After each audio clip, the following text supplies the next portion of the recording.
Ireland is set for dramatic changes in its weather as early as mid-century, Éireann's head of research told the Citizens' Assembly today. The impacts are likely to include a large decrease in overall rainfall as average temperatures are set to increase by up to 1.6 degrees, according to Dr. Saji Varghese. The frequency of extreme rainfall events in winter and autumn are, however, projected to increase by 30%, he added. As a consequence of warmer temperatures, the number of frost days in Ireland were projected to decrease by over 50% by 2050. Warming will be enhanced for the extremes, very hot or cold days, with average summer daytime temperatures projected to rise by up to 2 degrees, and lowest nighttime temperatures to rise by up to 2 to 3 degrees in winter, Dr. Varghese said.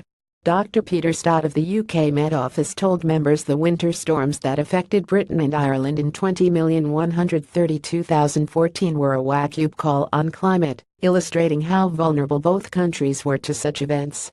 The dining room at Paul Bradley's house, built on a floodplain of the Burnfoot River in Company Donegal, August 2017.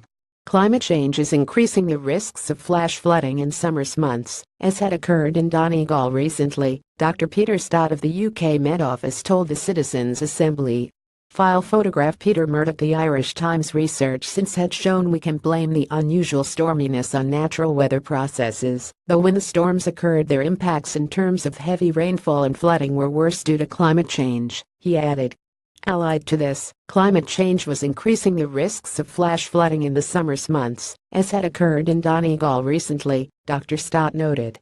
The latest research on human-induced climate change confirmed its impact on heat waves, which had become more extreme, as evidenced by heatwave Lucifer in Europe this summer, which saw temperatures reaching the mid-40s around the Mediterranean, and resulted in a 15% increase in admissions to hospitals in Italy. There was, nonetheless, a wealth of scientific evidence showing that limiting the rise in global average surface temperature will help avoid some of the most dangerous impacts of climate change, including limiting flooding from sea level rise, he added.